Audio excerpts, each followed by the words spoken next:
शिशुपाल। ये जब शिशुपाल प्रकट हुआ तो बुआ का ही लड़का था, 4 भुजाएं थी।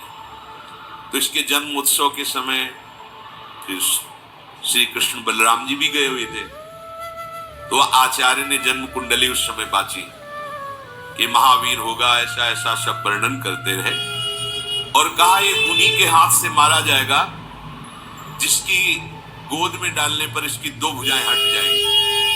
वहां जितने आए हुए थे रिश्ते नातेदार, समाज के श्रेष्ठ श्रेष्ठ जन, सबकी गोद में शिशुपाल को, और जे भी भगवान श्री कृष्ण की गोद में डाले 2 भुजाएं गिर गई।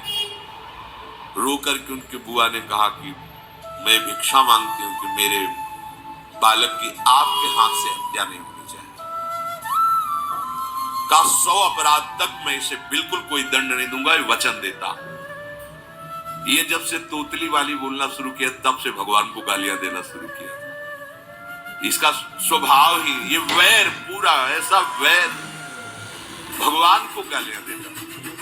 जिस समय सब धर्मात्माओं राजाओं की सभा भरी हुई थी और भगवान श्री कृष्ण की अग्र पूजा हुई, सब तो सह गए, शिशुपाल खड़ा हो गए और ऐसे कटु वचन बोले। महाभारत में लिखा, हमने अध्याय में पढ़ा था, ऐसे कटु वचन बोले कि कोई भी नाराज हो जाएगा उससे। तो पहले भीमसेन खड़े हुए और कहा अपने बड़ों का सम्मान करना सीख, क्योंकि भाई ही लगता है। जैसे कुंती बुआ, ऐसे भगवान की बुआ का दूसरा है, सम्मान करना सीख। अगर तू ऐसे ही बोलता रहा तो यही मैं तेरा गला काट दूंगा। ऐसे कहा बैठ जा ब्रिकोदर, बहुत खाने वाला, तू क्या मेरे से लड़ेगा। भगवान ने भी इशारा कर दिया।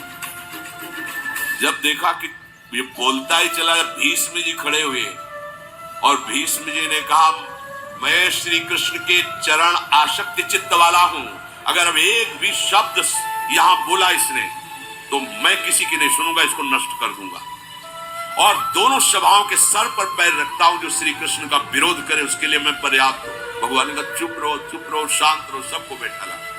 वो गिनती शुरू की 98, 99 का शिशुपाल सावधान, जो तुम्हारी माता को वचन दिया था बस एक शब्द रह गया है, आगे मुझे दोषी कोई न ठहराए। 100 तक क्षमा करने की बात कही थी। जे ही, वो तो रुकने वाला थोड़ी था, जे ही आगे बोला सुदर्शन जी के द्वारा उसका वो परम उद्धार हुआ जो बड़े बड़े ऋषि मुनियों के लिए बड़ा दुर्लभ पद कहा गया है। गोपीजनों ने सौंदर्य माधुर्य निधि भगवान को अपना कांत माना, प्रीतम। एक ही वृत्ति, कितनी गजब की वृत्ति गोपीजनों की है कि सब कार्य करते हुए कृष्णाकार वृत्ति है। बेचने दही जा रहे हैं, बोल रहे कोई कृष्ण ले ले, दामोदर ले ले, माधव ले ले। कैसी वृत्ति है, देखो कैसी उच्च कोटि की अवस्था है। किसी भी भाव से हमारे प्रभु से जुड़ जाए तो इच्छा द्वेष दोनों से वो मुक्त हो जाए। और जब तक ये ठीक है ये बेठीक है, इस तरह के द्वंद्व तुम्हारे हृदय में बने रहेंगे, तब तक मूढ़ता रहेगी और उससे पतन होता रहेगा। संसार का संबंध दृढ़ होता है इच्छा से। बहुत सुंदर बात। संसार का संबंध दृढ़ होता ही है इच्छा से। इच्छा खत्म, संसार का संबंध खत्म। कितनी बढ़िया बात है। पर हम भागे घूम रहे हैं इच्छाओं की पूर्ति के लिए। जब एक बता दिया कि समुद्र है भगवान, जो चाहिए इन्हीं से क्यों नहीं, पर इनसे मिलने के लिए भी तुम्हें शराब छोड़ना पड़ेगा, तुम्हें मांस छोड़ना पड़ेगा, व्यभिचार छोड़ना पड़ेगा, गंदे चिंतन छोड़ने पड़ेंगे। वो राजी नहीं हो तो करो पाप और चाहो सुख। ऐसा कैसे हो सकता है? यही है जीव की परेशानी, यही है।